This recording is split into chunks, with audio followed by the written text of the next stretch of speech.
కొత్త సంవత్సరంలో ఈ 4 రాశుల వారు జాగ్రత్తగా ఉండాలి.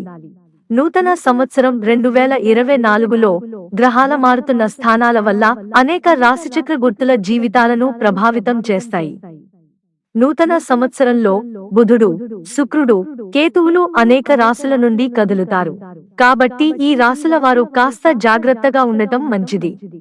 వృషభం, సంవత్సరం ప్రారంభం రోజున మీ రాశిలోని 12వ గృహంలో బృహస్పతి, 5వ గృహంలో కేతువు, సప్తమంలో బుధుడు సంయోగం శుక్రుడు, 8వ గృహంలో సూర్యుడు, శని 10వ గృహంలో ఉన్నాడు. రాహువు 11వ గృహంలో ఉన్నాడు. ఈ వ్యవస్థ ఈ సంవత్సరం సంభవించే మార్పుల ఆధారంగా మీ ప్రయత్నాలకు ఇది ఫలవంతమైన సంవత్సరంగా ఉంటుంది. మీ ఆఫీస్లో మీ పనికి తగిన ప్రమోషన్లు ఉంటాయి.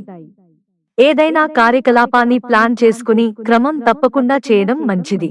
బదిలీ లేదా స్థానం మార్పు ఉంటే సంకోచం లేకుండా అంగీకరించండి. పై అధికారులతో వాగ్వాదానికి దిగకండి. ఈ సంవత్సరం జాగ్రత్తగా ఉండండి. నిత్యం మీ ఇష్టదైవాన్ని పూజించడం వల్ల శుభం కలుగుతుంది.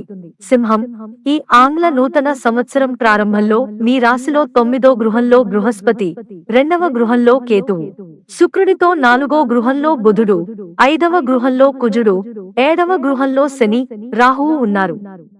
ఈ సంవత్సరం జరుగుతున్న గ్రహ మార్పుల ఆధారంగా ఈ సంవత్సరం మీ విశ్వాసాన్ని పెంచే సంవత్సరంగా ఉంటుంది. అయితే ఎలాంటి అడ్డంకినైనా పూర్తి ప్రయత్నాలతో అధిగమించడం మంచిది. ఆఫీస్లో మీ నైపుణ్యాలకు ప్రశంసలు లభిస్తాయి. అయితే పదోన్నతులు, బదిలీలు కొద్దిగా ఆలస్యం కావచ్చు. మీరు క్రమం తప్పకుండా ప్లాన్ చేసి పనిచేస్తే మీరు ఆ పెంపులను త్వరగా పొందవచ్చు. పై అధికారులతో వ్యర్థ వాదనలకు దూరంగా ఉండండి. సహోద్యోగుల ముందు కాస్త జాగ్రత్తగా ఉండటం మంచిది. ఏ విషయంలోనైనా జాగ్రత్తగా ఉండటం మేలు చేస్తుంది. ఏడాది పొడవునా దుర్గాదేవిని పూజించండి. వృశ్చికం, ఈ ఆంగ్ల సంవత్సరారంభంలో గురుడు 6వ గృహంలో, కేతువు 11వ గృహంలో, బుధుడు మీ జన్మరాశిలో, శుక్రుడు 2వ గృహంలో, సూర్యుడు 2వ గృహంలో, కుజుడు 4వ గృహంలో, శని 5వ గృహంలో రాహువు ఉన్నారు. ఈ సంవత్సరంలో సంభవించే గ్రహ స్థానాల వ్యవస్థ ప్రకారం ఇది మీకు ఔన్నత్యం, శ్రేష్టమైన సంవత్సరం అవుతుంది. అయితే బాధ్యతగా ఉండడం చాలా ముఖ్యం. ఆఫీసులో అహంకారం వద్దు, ఆత్మవిశ్వాసంతో ప్రవర్తించండి. అనుకోని బదిలీ జరిగితే దానిని దాటవేయవద్దు. కొందరికి విదేశాలకు వెళ్లే అవకాశం ఉంటుంది. పని ప్రదేశ విషయాలను ఇతరులతో చర్చించడం మానుకోండి. ఈ సంవత్సరం అంతా జాగ్రత్తగా ఉండటం మంచిది. ఇష్టదైవాన్ని పూజించడం వల్ల శుభం కలుగుతుంది. కుంభం, ఈ సంవత్సరం ప్రారంభంలో మీ రాశిలో 3వ గృహంలో బృహస్పతి, 8వ గృహంలో కేతువు, దశమిలో బుధుడు శుక్రుడు, 11వ గృహంలో సూర్యుడు అంగారకుడు ఉన్నారు.